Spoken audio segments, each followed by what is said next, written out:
ಈ ಬಗ್ಗೆ ಮಾತನಾಡೋದಕ್ಕೆ ನಿರ್ದೇಶಕರಾಗಿರುವಂತಹ ಟಿ.ಎಸ್. ನಾಗಾಭರಣ ಅವರು ನಮ್ಮ ಜೊತೆ ದೂರವಾಣಿ ಸಂಪರ್ಕದಲ್ಲಿ. ಸರ್ ನಮಸ್ಕಾರ. ನಮಸ್ಕಾರ. ಯಾವ ರೀತಿ ಸ್ಮರಿಸ್ತೀರಿ ಸರ್ ಎಸ್.ಎಲ್. ಭೈರಪ್ಪ ಅವರನ್ನ ಈ ಸಂದರ್ಭದಲ್ಲಿ? ಅವರ ಎಲ್ಲ ಕೃತಿಗಳ ಮುಖಾಂತರ ಅವರ ಇಡೀ ಸಾರಸ್ವತ ಲೋಕಕ್ಕೆ ಅವರು ಕೊಟ್ಟಂತಹ ಕೊಡುಗೆಗಳೇನಿದೆ, 1955ನೇ ಇಸವಿಯಿಂದ ನಿರಂತರವಾಗಿ ಅವರು ಕೊಟ್ಟಂತಹ ಅದ್ಭುತವಾದ ಕೊಡುಗೆಗಳೇನಿದೆ, ಕನ್ನಡದ ಅಸ್ಮಿತೆಯನ್ನ ಹಿಮಾಲಯದ ಎತ್ತರಕ್ಕೆ ಕೊಂಡೊಯ್ದಂತಹ ವ್ಯಕ್ತಿ. ಅವರಿಗೆ ಬಂದಿರುವ ಯಾವ ಪ್ರಶಸ್ತಿಗಳು ಬಂದಿದೆಯೋ ಅವೆಲ್ಲವನ್ನ ಮೀರಿದಂತಹ ಪ್ರತಿಯೊಂದು ಕನ್ನಡಿಗನ ಮನಸ್ಸಿನ ಒಳಗೆ ಚಿರಸ್ಥಾಯಿಯಾಗಿ ಪೀಠಸ್ಥರಾಗಿರುವಂತಹ ಪ್ರಶಸ್ತಿ. ಇವರನ್ನ ಇನ್ನು ಹೇಗೆ ಸ್ಮರಿಸೋಕೆ ಸಾಧ್ಯ? ಅವರ ಕಾಲಘಟ್ಟದಲ್ಲಿ ನಾವಿದ್ದೇವಲ್ಲ ಅನ್ನೋದಕ್ಕೆ ದೇವರಿಗೆ ನಾವು ಶಿರಸಾಷ್ಟಾಂಗ ನಮಸ್ಕಾರ ಹಾಕ್ತೀವಿ. ನೀವು ಬಹಳ ಇಷ್ಟಪಟ್ಟು ಓದಿದಂತಹ ಕಾದಂಬರಿ ಯಾವುದು ಸರ್? ಯಾವುದನ್ನ ನೆನಪು ಮಾಡ್ಕೊಳ್ಳಿಕ್ಕೆ ಇಷ್ಟಪಡ್ತೀರಿ ಈ ಟೈಮಲ್ಲಿ? ಸುಮಾರು ಒಂದು 15 ಇದೆ ಲಿಸ್ಟ್ ಮಾಡಿದ್ರೆ. ಯಾಕೆಂದ್ರೆ ಇದು ಅದಕ್ಕಿಂತ ಹೆಚ್ಚು ಚೆನ್ನಾಗಿರುತ್ತೆ. ಅಯ್ಯೋ ಇದು ಇನ್ನೂ ಚೆನ್ನಾಗಿದೆ. ಒಂದ ಎರಡ ಧರ್ಮಶ್ರೀಗೆ ಹೇಳ್ತೀರಾ, ದೂರ ಸರಿದರು ಹೇಳ್ತೀರಾ, ಮತದಾನ ಹೇಳ್ತೀರಾ, ನಾಯಿನೆರಳು ಹೇಳ್ತೀರಾ, ತಬಲಿ ನೀನಾದ ಮಗನೇ ಹೇಳ್ತೀರಾ, ಗೃಹಭಂಗ ಹೇಳ್ತೀರಾ, ಯಾವ್ದು ಹೇಳ್ತೀರಿ? ನಿರಾಕರಣ, ದಾಟು, ಹೌದು, ಒಂದ ಎರಡ, ಸಾಕ್ಷಿ, ಮಂದ್ರ, ತಂತು, ಸಾರ್ಥ, ಆವರಣ, ಎಲ್ಲವೂ ಒಂದಕ್ಕಿಂತ ಒಂದು. ನೀವು ಯಾವ್ದೋ ಒಂದನ್ನು ಮಾತ್ರ ಹೇಳಿ ಅಂದ್ರೆ ಖಂಡಿತ ಸಾಧ್ಯ ಆಗಲ್ಲ. ಕಾರಣ ಯಾಕೆ ಅಂದ್ರೆ ಅವರ ಎಲ್ಲ ಕಾದಂಬರಿಗಳನ್ನ ಮತ್ತೆ ಮತ್ತೆ ಮತ್ತೆ ಮತ್ತೆ ಓದುವಂತಹ ಕಾದಂಬರಿಗಳು. ಹಾಗಾಗಿ ಅದು ಇಲ್ಲಿ ಮುಗಿದೋಯ್ತು ಇವತ್ತಿಗೆ ಕಾದಂಬರಿ ಓದಿ ಅದರಿಂದ ಓದ್ಬಿಟ್ಟಿದ್ದೇನೆ ಅದನ್ನ ಅಂತ ಹೇಳಕ್ ಆಗಲ್ಲ. ಪ್ರತಿ ಓದಿಗೂ ಅದು ಒಂದು ಹೊಸ ಆಯಾಮವನ್ನ, ಹೊಸ ವಿಸ್ತಾರವನ್ನ ನಮಗೆ ಕೊಡ್ತಾ ಇತ್ತು. ಹಾಗಾಗಿ ಭೈರಪ್ಪನವರ ಎಲ್ಲ ಕೃತಿಗಳಲ್ಲೂ ಅದರದೇ ಆದಂತಹ ಮೌಲ್ಯಾಧಾರಿತವಾದ ಸಾಹಿತ್ಯ ಇದೆ. ನಮ್ಮಲ್ಲಿ ಬಹಳಷ್ಟು ಜನಕ್ಕೆ ಒಂದು ರೀತಿ ಅವಜ್ಞೆಯೂ ಇದೆ. ಅಯ್ಯೋ ಅವರ ಅಂತ ಎಷ್ಟೋ ಸಲ ಆವರಣವೆಂಬ ವಿಕೃತಿ ಅಂತ ಯಾರೋ ಒಬ್ರು ಬರ್ತಿದ್ರು. ಅಂದ್ರೆ ನಡೆಯುತ್ತೆ, ಆ ಥರದ್ದೆಲ್ಲ ಇರುತ್ತೆ.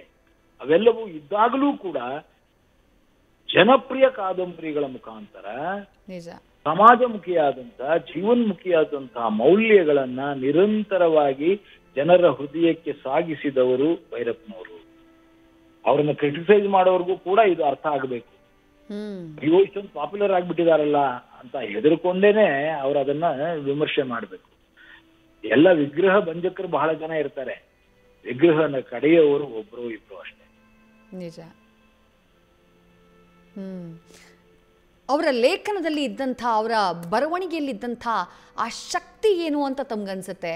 ಅಂದರೆ ಅಷ್ಟು ಜನಪ್ರಿಯ ಕಾದಂಬರಿಗಳು, ಈಗಿನ ಯುವಕರು ಕೂಡ ಹುಚ್ಚೆದ್ದು ಓದುವಂತಹ ಕಾದಂಬರಿಗಳು. ಅದು ಎಷ್ಟೋ ವರ್ಷ ಹಿಂದೆ ಬರೆದಂತಹ ಕಾದಂಬರಿನೇ ಆಗಿರ್ಬೋದು. ಈಗಲೂ ಈಗಿನ ಯುವಕರು ಕೂಡ, ಯುವ ಓದುಗರನ್ನ ಕೂಡ ಅವರು ಸೆಳೀತಾರೆ. ಅಂಥ ಏನು ಶಕ್ತಿ ಇತ್ತು ಅವರ ಬರವಣಿಗೆಯಲ್ಲಿ ಅಂತ ತಾವು ಭಾವಿಸ್ತೀರಿ ಸರ್? ಯಾರು ಒಬ್ರು ಒಂದು ಸಲ ಅದನ್ನು ಒಂದು ಕಾದಂಬರಿಯನ್ನು ಓದಿದ್ರೆ ಅವರ ಎಲ್ಲ ಕಾದಂಬರಿಗಳನ್ನು ಹುಡುಕಿ ತಗೊಂಡು ಬಂದು ಓದ್ತಾರೆ. ಕಾರಣ ಯಾಕೆ? ಅದರ ಹಿಂದೆ ಭೈರಪ್ಪನವರ ಪರಿಶ್ರಮ ಮತ್ತು ನಿಜವಾದ ಕಾಳಜಿ, ಕಳಕಳಿ ಇರುತ್ತೆ. ಅವ್ರು ಬಿಟ್ಟು ಬರೆಯೋಲ್ಲ, ಬರೆಯೋದಕ್ಕೋಸ್ಕರ ಬರೆಯೋದಿಲ್ಲ. ನಮ್ಮಲ್ಲಿ ಬಹಳಷ್ಟು ಜನಕ್ಕೆ ಆ ರೀತಿ ಇದೆ. ಯಾವುದೋ ಪ್ರಕಾಶಕ ಕೇಳ್ದ ಅಂತ ಬರೆಯೋದು, ಯಾವುದೋ ಒಬ್ಬ ಕಾರಣಕ್ಕಾಗಿ ನಾನು ಇದನ್ನು ಬರೀತೀನಿ ಅಂತ ಬರೆಯೋದು, ಈ ರೀತಿ ಎಷ್ಟೋ ಜನ ಬರೆದಿರ್ತಾರೆ. ಬರವಣಿಗೆಯನ್ನ ಒಂದು ತಪಸ್ಸನ್ನಾಗಿಸಿಕೊಂಡು ನಿರಂತರವಾಗಿ ಪರಿಶ್ರಮವನ್ನು ಇಟ್ಕೊಂಡು ಅದಕ್ಕೆ ಬೇಕಾದ ಸಿದ್ಧತೆಗಳನ್ನ, ರಿಸರ್ಚ್, ಅವ್ರು ಮಾಡಿದಷ್ಟು ರಿಸರ್ಚ್, ಶಿವರಾಮ್ ಕಾರಂತರು ಮಾಡ್ತಾ ಇದ್ದಂತಹ ರಿಸರ್ಚ್, ಬೇಂದ್ರೆಯವರು ಮಾಡ್ತಾ ಇದ್ದಂತಹ ರಿಸರ್ಚ್, ಆಗಿನ ಕಾಲಘಟ್ಟದಲ್ಲಿದ್ದ ಪ್ರತಿಯೊಬ್ಬ ರೈತರು ಮಾಡ್ತಾ ಇದ್ದಂತಹ ರಿಸರ್ಚ್ಗಳೇನಿತ್ತು, ಅದರ ನಂತರ ಅವರು ತಮ್ಮದಾಗಿಸಿಕೊಂಡು ಆ ಸಬ್ಜೆಕ್ಟ್ ಅನ್ನ ಎಷ್ಟು ಚೆನ್ನಾಗಿ ತಮ್ಮ ಲೇಖನಿಯ ಮುಖಾಂತರ ತಮ್ಮತನವನ್ನ ಕಾಪಾಡಿಕೊಂಡು ಬಂದ್ರು, ಆ ಥರದ್ದು ಇವತ್ತು ಬಹಳ ಕಮ್ಮಿ ಆಗ್ತಾ ಇದೆ. ಕಾರಣ ಯಾಕೆ ಅಂದ್ರೆ ಇವತ್ತು ಎಲ್ಲರೂ ನೋಡಿ ಬರೀಲಿಕ್ಕೆ ಪ್ರಾರಂಭ ಮಾಡಿದ್ದಾರೆ, ಕಾಪಿ ಮಾಡಿ ಬರೀಲಿಕ್ಕೆ ಪ್ರಾರಂಭ ಮಾಡಿದ್ದಾರೆ. ನಾನು ಯಾವುದೋ ಕಾರಣಕ್ಕಾಗಿ ಬರೀತೀನಿ ಅಂತ ಬರೀತಾ ಇದ್ದಾರೆ. ಅಲ್ಲ, ತನ್ನ ಇಡೀ ಜೀವಮಾನದಲ್ಲಿ ನೇರವಾದಂತಹ ತನ್ನ ಸಿದ್ಧಾಂತಗಳನ್ನ ಬಹಳ ಚೆನ್ನಾಗಿ ಬಿಚ್ಚಿಟ್ಟವರು ಭೈರಪ್ಪನವರು. ಬಹಳಷ್ಟು ಜನ ಅವ್ರನ್ನ ಇದೇನಿದು ಇವರು ಆ ಪಂಥೀಯರು ಈ ಪಂಥೀಯರು ಅಂತಾರೆ. ಎಲ್ಲಾ ಪಂಥೀಯನ ಪಕ್ಕಕ್ಕಿಡ್ರಿ, ಕನ್ನಡದ ಪಂಥದವನವನು ಅನ್ನೋದನ್ನ ಅರ್ಥ ಮಾಡ್ಕೊಳ್ಳಿ. ಅವರು ಕನ್ನಡದ ಪಂಥದವರು. ಎಲ್ರು ಈಗ ಹೇಳ್ತೀರಾ ಅದು ಕನ್ನಡಕ್ಕೆ ಬಂದ ಇದು ಪ್ರಶಸ್ತಿ ಇತ್ಯಾದಿಗಳು ಹೇಳ್ತೀರಾ ಅಲ್ವಾ? ಇಡೀ ಭಾರತೀಯ ಸಾಹಿತ್ಯ ಲೋಕದಲ್ಲಿ ಎಲ್ಲ ಭಾಷೆಗಳಲ್ಲೂ ಟ್ರಾನ್ಸ್ಲೇಟ್ ಆಗಿರುವ ಏಕೈಕ ವ್ಯಕ್ತಿ ಅಂದ್ರೆ ಇವರೊಬ್ಬರೇ. ಇವ್ರದ್ದು ಎಲ್ಲ ಭಾಷೆಗಳಿಗೂ ಟ್ರಾನ್ಸ್ಲೇಟ್ ಆಗಿದೆ, ಬಹಳಷ್ಟು ಕಡಿಮೆ ಜನದಾಗಿರೋದು. ಆಮೇಲೆ ಒಂದಲ್ಲ ಎರಡಲ್ಲ, ಮಿನಿಮಮ್ 15ರಿಂದ 16 ಮರುಮುದ್ರಣಗಳು. ಹೌದು ಹೌದು ಹೌದು. ಇದನ್ನ ಯೋಚನೆ ಮಾಡಿದಾಗ ಕನ್ನಡ ಸಾರಸ್ವತ ಲೋಕ ಯಾವ ರೀತಿ ಹಿಮಾಲಯ ಪರ್ವತದ ಎತ್ತರಕ್ಕೆ ದಾಟಿತು ಅನ್ನೋದು ಅರ್ಥ ಆಗುತ್ತೆ. ಇದು ಬಹಳ ಮುಖ್ಯ. ಅಂತಹ ಒಬ್ಬ ಭೀಮ ವ್ಯಕ್ತಿತ್ವ ಏನಿದೆ, ಆ ವ್ಯಕ್ತಿತ್ವದ ಜೊತೆಯಲ್ಲಿ ನಮ್ಮ ಕೆಲವು ಗಂಟೆಗಳನ್ನ, ಕೆಲವು ಸಂವಹನಗಳನ್ನ, ಕೆಲವು ಸಂವಾದಗಳನ್ನ ಮಾಡಿದ್ವಲ್ಲ ಅನ್ನೋದೇ ನಮಗೆ ಬಹಳ ಖುಷಿ ಕೊಡುವಂತಹದ್ದು ಮತ್ತು ನಮ್ಮ ನೆನಪಿನಲ್ಲಿ ಸದಾಕಾಲ ಹಸಿರಾಗಿ ಇರುವಂತಹದ್ದು. ಅಂದ್ರೆ ಭೇಟಿ ಆಗಿದ್ದೀರಾ ಸರ್ ಹಲವು ಸಂದರ್ಭಗಳಲ್ಲಿ ಅವರನ್ನ? ಅದು ಬಹಳ ಸಲ ಭೇಟಿ ಆಗಿದ್ದೇನೆ, ಬಹಳ ಸಲ ಅವ್ರ ಜೊತೆ ಇಂಟರಾಕ್ಟ್ ಕೂಡ ಆಗಿದ್ದೇನೆ. ಕಾರಣ ಯಾಕೆ ಅಂತಂದ್ರೆ ಆರಾಧಿಸಿದ ಕೆಲವು ರೈಟರ್ಗಳಲ್ಲಿ ಇವರು ಅವರ ಕಣ್ಣಿಗೆ ಅವ್ರ ಯಾರೋ ಒಂದು 4 ಜನ ಮಾತಾಡ್ತಾ ಕೂತ್ಕೊಂಡ್ರೆ ಆ ಮಾತುಗಳನ್ನ ಕೇಳ್ತಾ ಕೂತ್ಕೊಳ್ಳೋದೇ ಒಂದು ದೊಡ್ಡ ಸಾಧನೆ ಆಗ್ತಿತ್ತು ನಮಗೆ. ಅಂತಹ ಕಾಲಘಟ್ಟದಲ್ಲಿ ನಾವು ಅವ್ರನ್ನ ನೋಡಿದ್ದು. ನಾನಾಗಿನ್ನು PUC ವಂಶವೃಕ್ಷ ಸಿನಿಮಾ ಪ್ರಾರಂಭ ಆಗಿತ್ತು ಶೂಟಿಂಗು. ಆ ಶೂಟಿಂಗ್ ಹೋಗೋದಕ್ಕೆ ಕಾರಂತರ ಜೊತೆಯಲ್ಲಿ ಹೋಗಿದ್ದದ್ದು. ಆ ಪೀರಿಯಡ್ ನಲ್ಲಿ ಅವರನ್ನ ಭೇಟಿ ಮಾಡಿದ್ದು. ಆವಾಗ ಅವರನ್ನ ದೂರದಿಂದ ನೋಡಿದ್ದು. ನಾವು ಹುಡುಗರು ನಾವೆಲ್ಲ, ಅವ್ರಿಗೆ ಏನ್ ಬೇಕೋ, ಅದು ಕಾಫಿ ಬೇಕಾ, ತಿಂಡಿ ಬೇಕಾ, ನೀರ್ ಬೇಕಾ, ಅದು ಬೇಕಾ, ಅತ್ತನ್ಕೋಣ ಇದಕ್ಕೋಣ, ಅವ್ರೇನೋ ಅಲ್ಲಿ ಕೂತ್ಕೊಂಡ್ರೆ ಅಲ್ಲಿ ಚೇರ್ ಹಾಕು, ಇದನ್ನ ಈ ತರದವ್ರು ನಾವು. ಆದ್ರೆ ಅಂದಿನಿಂದ ನಿರಂತರವಾಗಿ ಅವರ ಜೊತೆಯಲ್ಲೇ ಅವರನ್ನ ದೂರದಿಂದ ನೋಡ್ತಾ ಬೆಳೆದವರು. ಅವರ ಎಲ್ಲ ಸಾಹಿತ್ಯವನ್ನು ಅರಗಿಸಿಕೊಳ್ಳೋದಕ್ಕೆ ಪ್ರಯತ್ನ ಪಟ್ಟವರು, ಅದರಿಂದ ಇನ್ಸ್ಪೈರ್ ಆದವರು. ಅದರಿಂದಾಗಿ ಎಷ್ಟೋ ರೀತಿಯ ನಮ್ಮ ಮಾಧ್ಯಮವನ್ನು ನಾವು ಬಹಳಷ್ಟು ಚೆನ್ನಾಗಿ ಮಾಡ್ಲಿಕ್ಕೆ ಕಾರಣ ಆಗಿದ್ದು ಭೈರಪ್ಪನವರ ಎಷ್ಟೋ ಕೃತಿಗಳು ನನಗೆ ಇನ್ಸ್ಪೈರ್ ಮಾಡಿರೋದು. ನಿಜ. ಈಗ ಸಿನಿಮಾಗಳನ್ನು ನಾವು ಸೂಪರ್ ಹಿಟ್ ಅಂತ ಹೇಳಿ ಪ್ಯಾನ್ ಇಂಡಿಯಾ ಎಲ್ಲ ಆದಾಗ ಅಥವಾ ಕೋಟಿ ಗಳಿಕೆ ಮಾಡಿದಾಗ ಅದನ್ನು ಅಳಿತೀವಿ. ಬಟ್ ಇವ್ರದ್ದು ಈ ದಾಟು ಗ್ರಹಭಂಗ ಎಲ್ಲ ನೀವು ಹೇಳಿದ ಹಾಗೆ ಭಾರತದ 14-15 ಭಾಷೆಗಳಿಗೆ ಅದು ಅನುವಾದಗೊಂಡಿದೆ ಸರ್. ಹೌದು, ಅದನ್ನೇ ಹೇಳೋದು. ಒಂದು ಸಾಹಿತ್ಯ ಕೃತಿ ಕನ್ನಡ ಅಸ್ಮಿತೆಯನ್ನ ನಿರಂತರವಾಗಿ ಸಾಧಿಸಿಕೊಳ್ತಾ ಬಂದದ್ದು.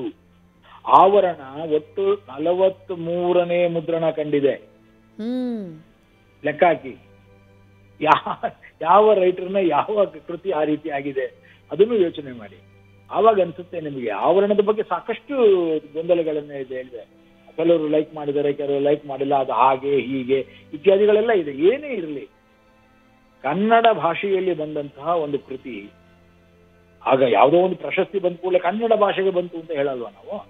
ಹಾಗೇನೆ ಇಲ್ಲೂ ಕೂಡ ಅಲ್ವಾ, ಕನ್ನಡವನ್ನ ಮೇರು ಭಾಷೆಯಾಗಿ ಎತ್ಕೊಂಡು ಹೋಗೋದಕ್ಕೆ ಇವೆಲ್ಲವೂ ಸಾಕ್ಷಿ ಪ್ರಜ್ಞೆಗಳಾಗಿ ಉಳಿಯೋದಿಲ್ವಾ? ಭೈರಪ್ಪನವರು ಆ ರೀತಿನಲ್ಲಿ ನಮ್ಮ ಕನ್ನಡತನಕ್ಕೆ ನಿಜವಾದಂತಹ ಕೋಡುಗಳನ್ನು ಮೂಡಿಸಿದವರು. ಹಾಗಾಗಿ ನಾವು ಇನ್ನು ಮುಂದೆ ಅವರ ಜೊತೆಯಲ್ಲಿ ಅವರು ಕಟ್ಟಿದ ಆ ಕನ್ನಡ ಅಸ್ಮಿತೆಯನ್ನು ಉಳಿಸಿಕೊಳ್ಳುವ, ಬೆಳೆಸುವ ಕೆಲಸವನ್ನು ಮಾಡಬೇಕೇ ಹೊರತು ಅವರನ್ನು ಸುಮ್ಮನೆ ಓದಿದ್ದೆ ಬಿಟ್ಟೆ ಅಲ್ಲ. ಅವರ ಎಲ್ಲ ವಿಚಾರಧಾರೆಗಳನ್ನ ಮತ್ತೆ ಮತ್ತೆ ಪ್ರಚುರಪಡಿಸಿ ಅದರ ಮುಖಾಂತರ ಇನ್ನಷ್ಟು ಕನ್ನಡ ಅಸ್ಮಿತೆಗೆ ಬೇಕಾದಂತಹ ಒಂದು ಸಂಚಲನವನ್ನು ಮಾಡಬೇಕಲ್ಲ, ಆ ರೀತಿಯ ಕೆಲಸಗಳನ್ನ ಕೈಗೆತ್ತಿಕೊಳ್ಬೇಕು. ನಮ್ಮಲ್ಲಿ ಸಾಕಷ್ಟು ಜನ ಆ ತರದವರು ಇಲ್ಲ. ಕನ್ನಡನ ಅಂತ ಸುಮ್ಮನಾಗ್ತಾರೆ. ಇದೇ ವ್ಯಕ್ತಿ ಅಕಸ್ಮಾತ್ ಇಂಗ್ಲಿಷ್ ಲಿಟರೇಚರ್ ಅಲ್ಲೇ ಇದ್ದಿದ್ರೆ ಅವನನ್ನ ಬೇರೆ ಆದಂತಹ ಒಂದು ದೊಡ್ಡ ಮಟ್ಟದ ಇದರಲ್ಲಿ ಇರ್ತಾ ಇದ್ದ. ಈಗಲೂ ಕೂಡ ಜ್ಞಾನಪೀಠ ಬರಲೇ ಇಲ್ಲ. ಹೌದು ಹೌದು, ಯಾಕೆ? ಹೌದು, ಈ ಪ್ರಶ್ನೆಗಳು ಹಾಗೇ ಉಳಿತ. ಜೊತೆಗೆ ಸರ್, ಜನಪ್ರಿಯತೆಯ ವಿಚಾರಕ್ಕೆ ಬಂದರೆ ಅದು ಒಂದು ಹಂತದ ಸಾಹಿತ್ಯ ಲೋಕದ ಹಿರಿತಲೆಗಳು ಹೋದಂಥ ನಂತರದಲ್ಲಿ, ಆ ನಂತರ ಸಿನಿಮಾ, ಆ ನಂತರ ಬೇರೆ ಬೇರೆ ಎಂಟರ್ಟೈನ್ಮೆಂಟ್ ಫೀಲ್ಡ್ಗಳೆಲ್ಲ ಬಂದವು. ಒಬ್ಬ ಬರಹಗಾರನಿಗೆ, ಒಬ್ಬ ಲೇಖಕನಿಗೆ ಅಂಥ ಜನಪ್ರಿಯತೆ ಸಿಗೋದು ಬಹಳ ಕಡಿಮೆ. ಆದರೆ ಇತ್ತೀಚಿನ ವರ್ಷಗಳವರೆಗೂ ಈಗಿನವರೆಗೂ ಎಸ್ ಎಲ್ ಭೈರಪ್ಪ ಅಂತಂದರೆ ಅಂಥ ಜನಪ್ರಿಯತೆ, ಎಲ್ಲಿ ಹೋದರೂ ಜನ ಸೇರೋರು. ಅದು ಕಾಲೇಜಿಗೆ ಹೋಗೋ ಹುಡುಗರೆಲ್ಲ ಅಷ್ಟು ಆಸಕ್ತಿಯಿಂದ, ಅವರಿಗಿಷ್ಟು ವಯಸ್ಸಾದರೂ ಆ ಯುವಕರು ಅಷ್ಟು ಆಸಕ್ತಿಯಿಂದ ಹೋಗೋರು. ಅಂದರೆ ಆ ಜನಪ್ರಿಯತೆಯ ಲೆವೆಲ್ ಯಾವ ರೀತಿಯಾಗಿತ್ತು, ಈ ಎಲ್ಲ ಜನ್ರೇಷನ್ನ ತಮ್ಮ ಬರವಣಿಗೆಯಿಂದ ಅವ್ರು ಹಿಡ್ಕೊಂಡ್ಬಿಟ್ರಲ್ಲ ಅಂತ ಹೇಳಿ ಸರ್. ಅದಕ್ಕೆ ಕಾರಣ ಏನು ಅಂದ್ರೆ ಇವಾಗ ಥಿಂಕಿಂಗ್ ಅಹೆಡ್. ಅವರು ಕೇವಲ ಅವರ ಕಾಲಘಟ್ಟದಲ್ಲೇ ಇರಲಿಲ್ಲ, ಮುಂದಾಗುವ ದರ್ಶನವೊಂದನ್ನ ಕಾಣ್ತಾ ಇದ್ರು. ಹಾಗಾಗಿ ಆಗಿನ ಕಾಲದಲ್ಲೇ ಜಲಪಾತ ಅಂತ ಒಂದು ಕಾದಂಬರಿ ಬರೀತಾರೆ ಟೆಸ್ಟ್ ಬೇಬಿ ಬಗ್ಗೆ. ಸೊ ಅದು ಯಾವಾಗ 1967ರಲ್ಲಿ ಅದು. ಸೊ ಇಂತಹ ಒಬ್ಬ ವ್ಯಕ್ತಿಯನ್ನ ನೀವು ಅದು ಎಸ್ಪೆಷಲಿ ಯಂಗರ್ ಜನರೇಷನ್ ಅದು ಯಾಕೆ ಲೈಕ್ ಮಾಡಲ್ಲ? ಖಂಡಿತ ಲೈಕ್ ಮಾಡ್ತಾರೆ. ನಿಜ. ಯಾಕೆಂದ್ರೆ ಅವರಿಗೆ ಅವರ ಜೊತೆಯಲ್ಲಿ ಸಂವಾದ ಮಾಡುವಾಗ ಅವರ ವ್ಯಾಲ್ಯೂಗಳನ್ನ ಇವತ್ತಿನ ವ್ಯಾಲ್ಯೂಗಳ ಜೊತೆಯಲ್ಲಿ ತೂಗಿಸ್ಕೊಂತಾನೆ ಹೋಗ್ತಾರೆ ಅವರು. ಅವ್ರಿಗೆ ಆಗ್ಲೇ ಅರ್ಥ ಆಗೋದು. ಆಗ್ಲೇ ಈಗೆಲ್ಲ ಹೇಳ್ಬಿಟ್ಟಿದಾರಲ್ಲ, ಎಷ್ಟು ಅವರು ಪ್ರಗತಿಪರರಾಗಿದ್ರು, ಎಷ್ಟು ಚೆನ್ನಾಗಿ ಅವೆರಡನ್ನ ಸಮೀಕರಿಸಿದ್ರು, ಇವೆಲ್ಲವೂ ಅವ್ರಿಗೆ ಅರ್ಥ ಆಗ್ತಾ ಹೋಗುತ್ತೆ. ನಮ್ಮಲ್ಲಿ ಬಹಳಷ್ಟು ಜನಕ್ಕೆ ಇವರನ್ನ ಒಂದು ಪಂಥಕ್ಕೆ ಸೇರಿಸುವಂತಾಗ ಇದನ್ನ ಹೇಳಿ ಅವ್ರನ್ನ ಅಳಿಯೋರು ಬಹಳ ಜನ ಇರ್ತಾರೆ. ಅದನ್ನ ಯಾರಿಗೂ ಹೇಳದೆ ಕೂಡ ವಿಗ್ರಹ ಮಾಡೋರು ಇಬ್ರೇ ಅಥವಾ ಒಬ್ಬರೇ, ಆದ್ರೆ ವಿಗ್ರಹ ಭಂಜಕರು 100 ಜನ ಇರ್ತಾರೆ. ನಿಜ ನಿಜ ನಿಜ. Thank you T S Nagabharana ಅವರೇ. ನ್ಯೂಸ್ ಫಸ್ಟ್ ನಿರ್ಭೀತಿಯಿಂದ ನಿಮ್ಮ ಪರವಾಗಿ.